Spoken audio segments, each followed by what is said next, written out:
이틀째 부산, 울산, 경남 민심 잡기에 나선 이재명 민주당 상임선대위원장. 6.25 전쟁 때 위기에서 나라를 구한 건 부산이었다며 이번에도 앞장서달라고 호소했습니다.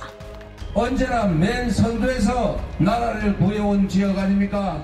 이번에도 그 자부심으로 나라를 구해주시기 바랍니다. 부산이 나라를 구할 수 있습니다. 전국의 50곳 넘는 박빙 지역에서 지면 국회 과반이 여당에 넘어간다며 0.73%포인트 차로 나라 운명이 갈렸다며 지난 대선 결과를 상기시켰습니다.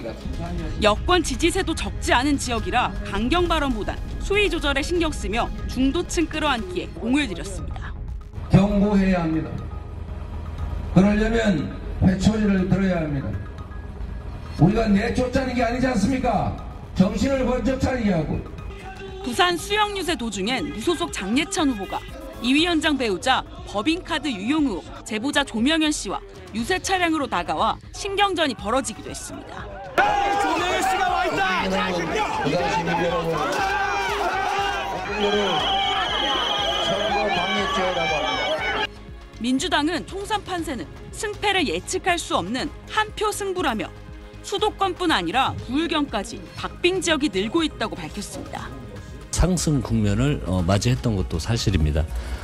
그런데 이제 선거가 목전에 다가서면서 양당이 결집을 하면서 경합 지역이 지속적으로 확대가.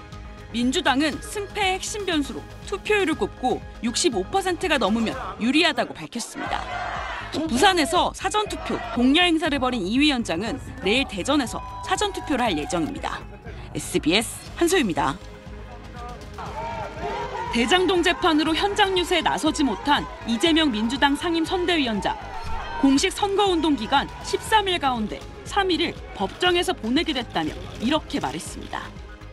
검찰 독재 정권의 정치검찰이 수사 기소권을 남용해 가면서 원했던 결과가 아닌가 생각이 됩니다. 참으로 억울하고 안타까운 일이긴 하지만 국민으로서 의무를 다하겠습니다. 재판에 출석하는 차 안에서 동두천, 양주 연천을에 출마한 남병근 후보 지지와 후원을 호소하는 유튜브 방송을 진행하며 윤석열 대통령 대국민 담화를 보니 심판 생각이 더 강해졌다고 비판했습니다.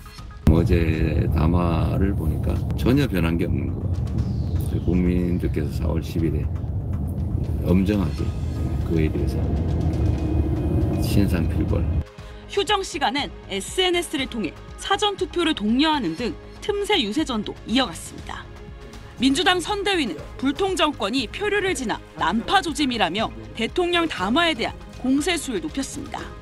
대통령실은 대통령의 뜻이 이천이 아니었다고 국민에게 재해석을 강요하고 있습니다. 전 국민 듣기 평가를 다시 해야 합니까? 난파 조짐을 보이는 정권의 무능으로 국민과 환자만 고통입니다. 공약도 추가로 내놨습니다. 민주당 선대위는 아파트 단지 등 사유지내 불법 주차 단속 근거를 만드는 이른바 주차빌런 강력처벌법, 난임치료 유급휴가제도 대폭 확대 등 온라인 커뮤니티 여론을 반영한 2040 세대 취향 저격 공약을 발표했습니다. 이 위원장은 내일 제주 4.3 희생자 추념식에 참석한 뒤 창원, 부산을 찾아 지원 유세를 이어갈 예정입니다. SBS 한소희입니다. 지역구 TV 토론에서 만난 민주당 이재명, 국민의힘 원희룡 후보. 정권 심판론과 지역 일꾼론을 놓고 시작부터 격돌했습니다. 이제 심판해야 합니다. 국민과 국민에 반하는 세력 간의 전쟁이라고 생각합니다. 개항의 정치인들이 도대체 한 게 뭐냐? 저 원희룡은 일하러 왔습니다. 이 후보는 원 후보의 지하철 9호선 연장 공약의 실현 가능성을 따졌습니다. 국민의힘의 일종의 전매 특허랄까 이런 게 약속 안 지키는 겁니다. 지금 9호선 연장을 내년에 착공하겠다고 지금 약속하셨더라고요. 그게 가능합니까? 지하의 터널 두 가닥이 이미 쓰이지 않는 채로 예비되어 있습니다. 이쪽으로 연결할 거고. 원 후보는 이 후보가 선거 때만 지역을 찾는다며 이렇게 물었습니다. 이 재개발 재건축을 추진하고 있는 그 지구나 아파트 이름 또는 그들의 요구사항이 무엇인지 알고 계신지 아니 지금 기억이 안 난다니까 뭘 자꾸 물어보십니까? 본인은 이제 외워놓으셨던 모양인데. GTX 노선과 관련해 국토부와 협의했다는 이 후보 언급에 원 후보는 사실이 아니라며 공세를 폈습니다. 장관이 모두 보고를 받게 돼 있는데요. 네. 유동수 의원이든 이재명 후보든 이재명 후보가 여기 대해서 짧게 협의한 바가 얘기하고 전혀 없습니다. 아니 그 유동수 의원실에서 만나서 협의했고요. 그게 아마 어디 보도에도 나와 있을 테니까. 토론이 끝난 뒤 유동수 의원은 지난해 6월 이 후보가 국토부 차관과 협의했다는 글과 함께 이를 뒷받침하는 사진이 실린 이 후보 블로그를 공개했습니다. 저출생 대책 등을 놓고도 설전을 이어갔는데 조급함만 드러난 무리수 퍼레이드였다. 중앙정치에 매몰된 민낯이 드러났다며 서로 깎아내렸습니다. SBS 안희재입니다. 방해하지 마세요. 방해하지 마시고요. 예, 지나가도록 하겠습니다. 예, 지나가도록 하겠습니다. 방해하지 마세요. 특검을 거부한 자. 그분 여러분께 인사드리고 있습니다. 따뜻한 손 잡아주시고. 대한민국을 만들고 싶어 하셨죠. 지금 저희가 이 민주사회 안에서 잠깐 더 들어주고 가겠습니다. 마이크만 잡고 들고 하는 게 국회의원이 아닙니다. 선거때만 나타나서. 이게 저 사람들의 수준입니다. 여하튼 말이 좀 끊겼는데 여러분 경제적으로 군사적으로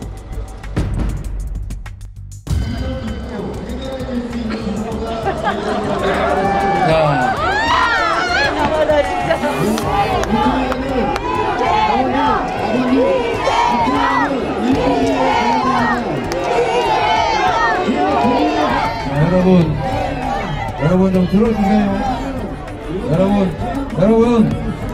여러분 좀 들어주세요. 좀 들어주십시오. 금방 지나갈 테니까. 국민 한 분 한 분 찾아가서 민원을 듣고 이런 유튜브 분들이나 보면서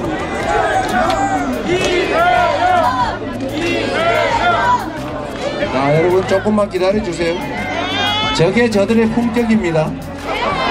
우리 존경하는 원희룡 후보, 저 같으면 다른 후보가 유세하고 있으면 조용히 지나갈 것 같아요.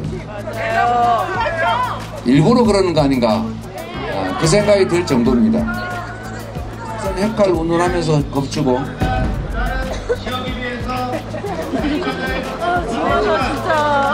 네, 우리 한번 즐겨보자고요. 아, 저런 사람도 있구나.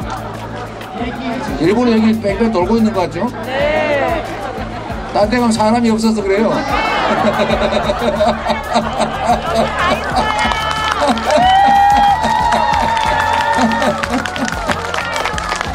나도 많이 돌길래 왔던데 왜 또 오나? 얘기를 할까요? 대한민국을 정신 차려야 합니다.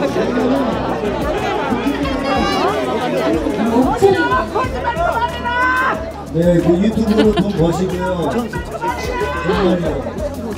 아유, 네, 아버님. 네. 아버님 더 시끄러워요. 아버님 그러지 마세요. 저 얘기할 수 있는 거예요. 네, 아버님. 왜냐면 그러면 이재명 후보가 더 안 좋아져요, 아버님. 왜냐면 시키셔서 하시는 거니까. 그러시면 안 되고요. 저도 정당하게 얘기할 수 있는 겁니다. 아버님 시비 거시려고 하시면 안 돼요. 왜냐면 저 정당하게 얘기하는 겁니다. 아버님 때문에 25년간 발전이 없는 겁니다. 아버님 일꾼을 뽑는 자리예요. 국회의원 권력자를 뽑는 자리가 아닙니다. 네, 아버님 하지 마세요. 왜? 이재명이 시킨 겁니까, 아버님? 그렇게 하지 마세요. 이거 되게 안 좋은 겁니다. 혼장난 쓰지 마세요. 민주당 상징 파란색 점퍼를 입은 문재인 전 대통령. 경남 양산에 이어 울산을 찾아 이틀째 민주당 후보 지지를 호소했습니다. 날선 정부 비판도 이어갔습니다. 70평생 살면서 여러 정부를 경험해봤지만 지금처럼 이렇게 못하는 정부는 처음 봅니다. 정말 민생이 너무 어렵죠. 뭐 눈 떠보니 후진국. 이명박 전 대통령이 천안함 피격 14주기를 맞아 대전 현충원을 참배하고 박근혜 전 대통령은 한동훈 국민의힘 총괄선대위원장을 만났지만 생존한 전직 대통령 중 특정 정당과 후보를 위해 선거운동에 직접 뛰어든 건 문 전 대통령이 유일합니다. 국민의힘과 국민의 미래는 국가원로인 전직 대통령이 특정 진영편에서 사회적 갈등을 초래하고 있다. 문재인 정부의 실정만 부각될 거라고 비판했습니다. 문재인 정부 당시에 나라가 망해갔던 거 기억 안 나십니까? 부동산이 폭등하고 정말 살기 힘들었던 거 기억하지 않습니까? 민주당은 윤석열 대통령의 민생 토론회야말로 선거운동 아니었냐며 문제될 것이 없다는 반응입니다. 선거운동이 금지되어 있는 현역 대통령께서 민생 토론에 하는 입장 전국을 다 선거운동을 다니기 때문에 문재인 대통령은 합법적으로 선거운동을 할 수 있는 분이기도 하고 법적으로. 잊혀지고 싶다던 분이 현실 정치 개입이 과도하다는 비판이 여권에서 나오고 있지만 문 전 대통령은 특별한 연고가 있는 지역과 후보를 찾아 조용히 응원하고 격려하겠다며 선거 지원을 이어갈 뜻을 분명히 했습니다. SBS 정반석입니다.